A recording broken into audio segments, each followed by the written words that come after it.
In today's video, we're going to look at how you solve a circuit using parallel and series resistors. If you recall, solving a circuit means to find the unknown voltages and currents that are in the circuit. Once you know all of them, you've essentially solved the circuit. There's no more unknowns in the circuit. In order to work with this, we're going to set up a circuit we're going to be using as a running example. There will be a voltage source, and we'll call it 10 volts.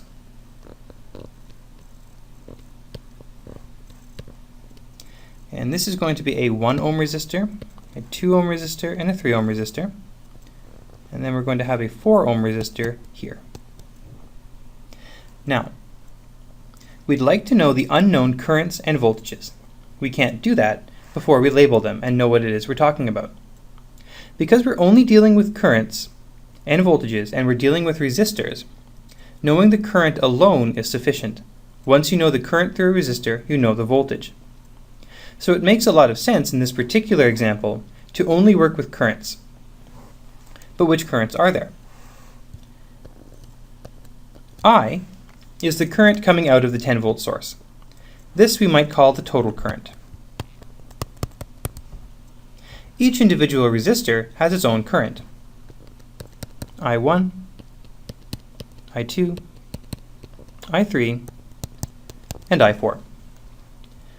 Now, on its own, it might look like this is a rather difficult circuit to solve. We haven't seen anything like it so far in this course because it involves a number of resistors, a number of splitting branches, and different ways of connecting them in parallel and series. A good idea here is to find the total current first. If we can find the total current, then we can work backwards to solve the rest of the circuit. In order to do that, we're going to have to combine all of these resistors into a single REQ. So how do we do that? How do we look at a circuit and know where to start? Well, for the most part, we're dealing with parallel and series resistors.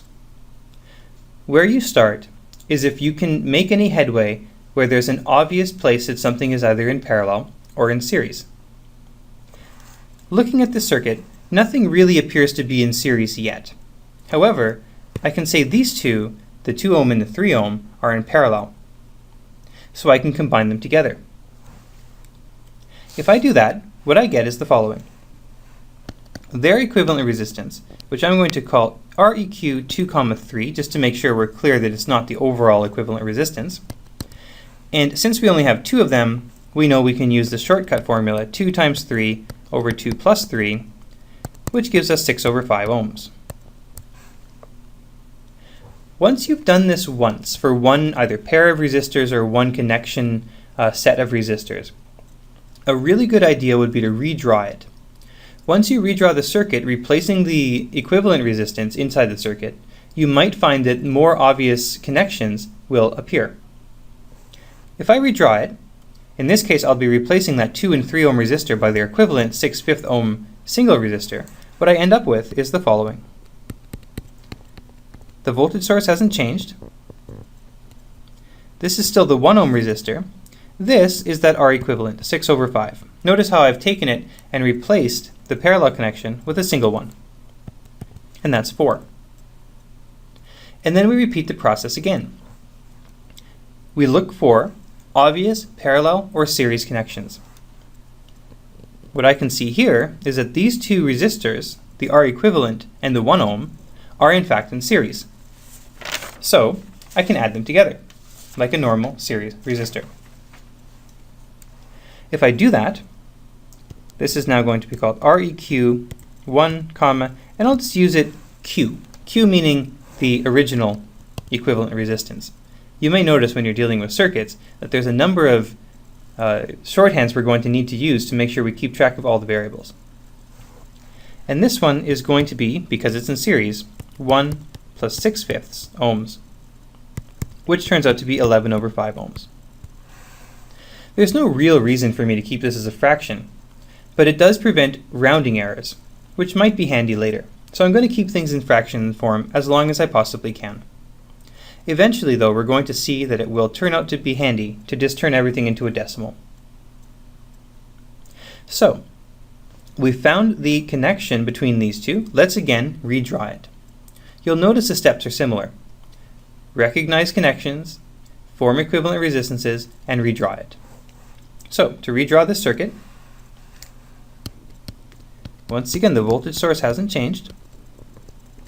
This is now 11 over 5, so this is the whole combination in that entire branch of resistances, and this is still the 4 ohm. And we do the entire thing again, and what we might notice is that this one and this one are now in parallel. I'm going to save you the trouble and tell you now that this would be the entire REQ, the thing we talked about finding before, and when you solve for it, it turns out to be 44 over 31 ohms. Now, what we're going to do is put it all together and ask yourselves the question, which current is flowing through this resistor? 10 volts, 44 over 31, but I've lost a branch, first of all. I've lost the branch that contained the original parallel and series connection, and none of my resistors are anywhere close to what REQ was.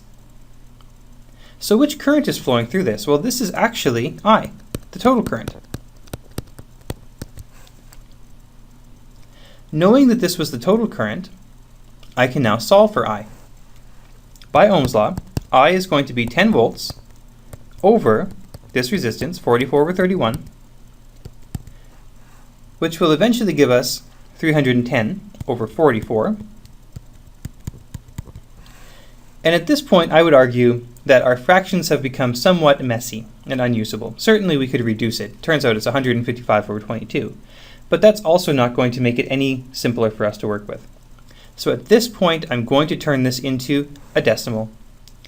This is approximately 7 amps. Now, I found the total current, but solving the circuit requires me to find the other currents through every single component. How do I do that? Well, if you remember, the procedure we did to get here was to move forward by collapsing resistors. Our next step is to move backwards by expanding them. So how do we do that? Well, the first thing we're going to do is go back one step and redraw the circuit. So rather than having the REQ, we're going to go to the step before that, before we combine the two. This was the 4, and this was 11 over 5. And now we have I, which we know is approximately 7 amps. We can now use many different principles, but I'd recommend in this case the current division principle. Remember, current division says that if current is flowing into the parallel connection of two resistors, you can split it using a known formula. Let's label those two currents. And then what we're going to do is solve for them. So the first one I'll solve for is I1. And remember, I1 is given as the other resistor, the 4, divided by their sum, 4 over 11 over 5, I beg your pardon.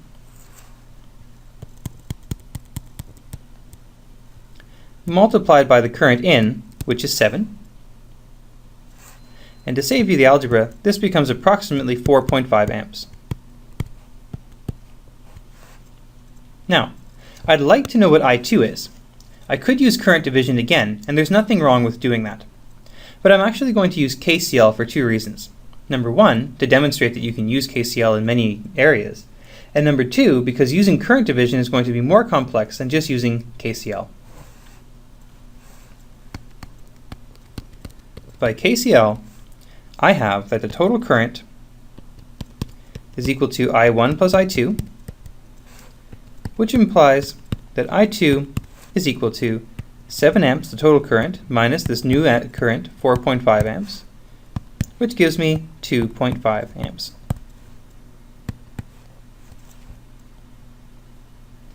Now, I did something a little bit quick there. I just assumed that these currents were going out of the node. It turns out in this case that was a reasonable assumption. But again, if I'd got a negative, I would have just flipped the arrows and also the sign. Okay, so we have these two currents, and in fact what we found was the current through the original 1 ohm resistor, as well as the current through that 4 ohm resistor. But we still need to break it up to find I3 and I4. So, the next step is to go all the way back to the original circuit, drawing in the known currents and trying to find the unknown.